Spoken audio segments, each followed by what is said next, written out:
Apologies, we left you at the first sip. But now we're back with more coffee, more stories, and hopefully a little less input from the crows. So here's part 2 of our cuppa chat with our first female president for 2 terms, Mrs. June Siddique. And how did community service come into play with all these changes and all these major shifts in your life? How is community service still a part?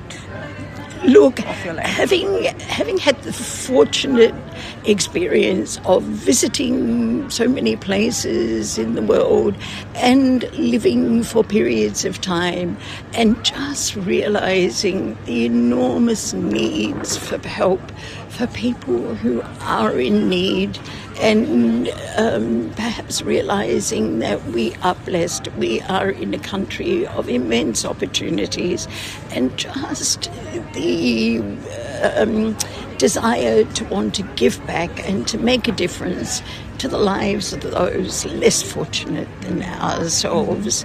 Our sort of community engagement started off probably 17, 18 years ago when Ahmed firstly joined Rotary.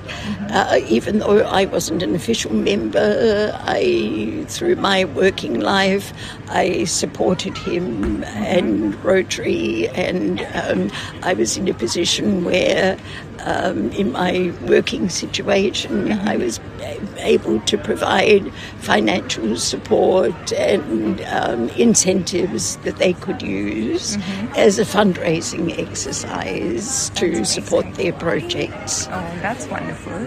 So this is one question that I get asked a lot because I'm a new Rotary member. So a lot of people ask me, what does Rotary do? What is it all about? So can you please explain to the audience what Rotary stands for? What is it that we do? And why should people think of joining Rotary? Sure.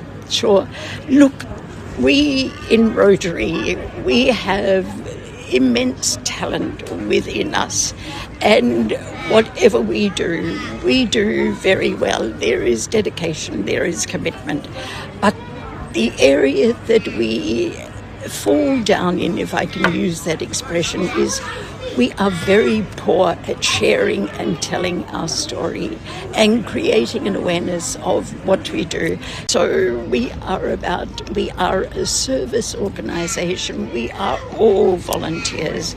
We give of our time, we give of our expertise in the hope that it will touch and empower the lives of those that are in need. And is there any project when you look back at that you're very proud of?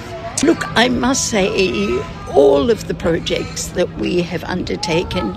Rotary Club of Morley is a small club, but we are a dedicated bunch of people. Members have been members of the club for 40, 50 years, which speaks for itself. Projects that we have engaged with recently on the local basis, our educational grants program, where we are providing donations to 11 schools in our particular area and within the demographic of Morley. These grants are given to the school. Initially, it was started over a 3-year period, and a nominated amount is provided to the school.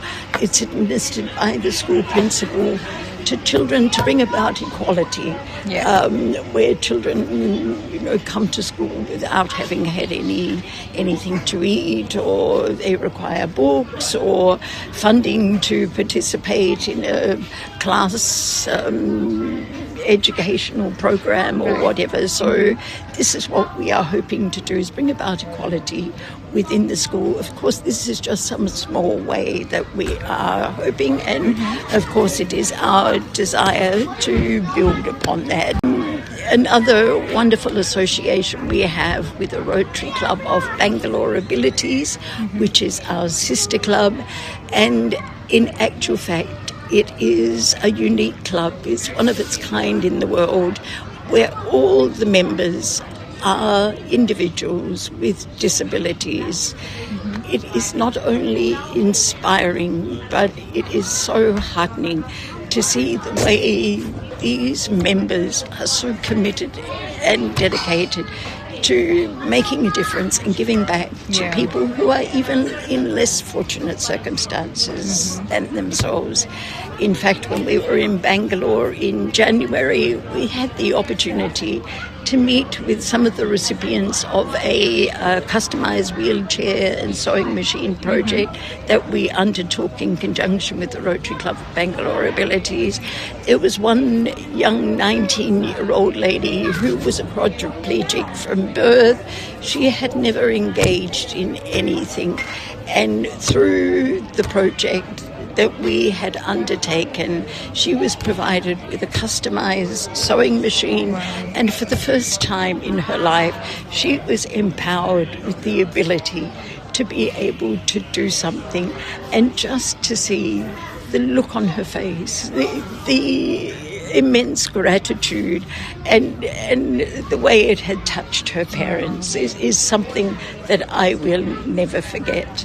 These are just some of the personal experience. It's very difficult to share, but it is so gratifying and so rewarding to see, our work sort of work in action. And that wraps up part 2 of our chat with President June. In the final part, June shares the lessons she carries from her family, her hopes for the world, and how each of us can do our little bit for the society.